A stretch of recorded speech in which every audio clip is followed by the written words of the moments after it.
दिल्ली में corona virus के मामले कम होने लगे थे। संक्रमितों की संख्या में आई गिरावट से दिल्ली वाले राहत की सांस ले रहे थे। लोगों में एक उम्मीद जगी थी कि शायद ये महामारी जल्द खत्म हो जाए।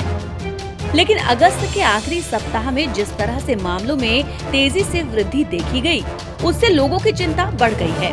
दिल्ली में 2 अगस्त को 24 घंटों में करीब 2500 मामले सामने आए।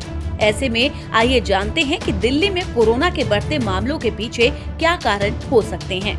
नंबर 1, लोगों की लापरवाही। लॉकडाउन खुलने के बाद लोग घरों से निकलने लगे। दिल्ली के बाजारों में लोगों को बिना मास्क के घूमते देखा जा सकता है।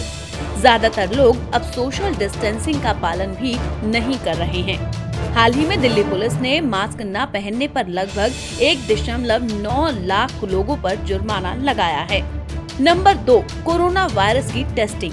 कोरोना महामारी के शुरू होने के वक्त WHO ने इसे फैलने से रोकने के लिए सबसे जरूरी जो चीज बताई थी वो थी टेस्टिंग।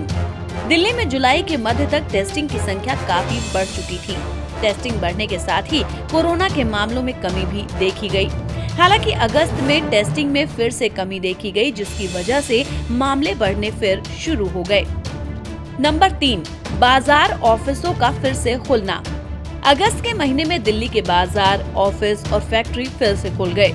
इसके चलते काम पर जाने के लिए लोग घरों से निकलने लगे। पिछले कुछ हफ्तों में दिल्ली की सड़कों पर बहुत ट्रैफिक सिग्नल देखे गए। मॉल, साप्ताहिक बाजार, रेस्टोरेंट, होटल और पार्क खुल गए हैं।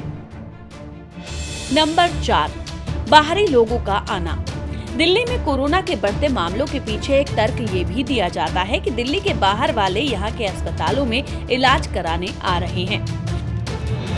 कोविड-19 अस्पतालों में इलाज कर रहे डॉक्टर्स का कहना है कि हाल ही के हफ्तों में करीब 50 से 80% लोग बाहरी लोग हैं जो इलाज कराने आए हैं। एक राज्य से दूसरे राज्य में आने जाने की वजह से भी कोरोना के मामलों में उछाल आया है। और नंबर 5, दूसरी लहर। एक्सपर्ट्स की माने तो दिल्ली के ताजा मामले कोरोना वायरस की दूसरी लहर की वजह से हैं। ये स्थानीय और राष्ट्रीय दोनों स्तर पर हैं। ये लहर चीन, इटली और स्पेन में भी देखी गई। ऐसे में दिल्ली को महामारी से लड़ने के लिए अपनी रणनीतियों पर नए सिरे से गौर करने की जरूरत है। Bureau report.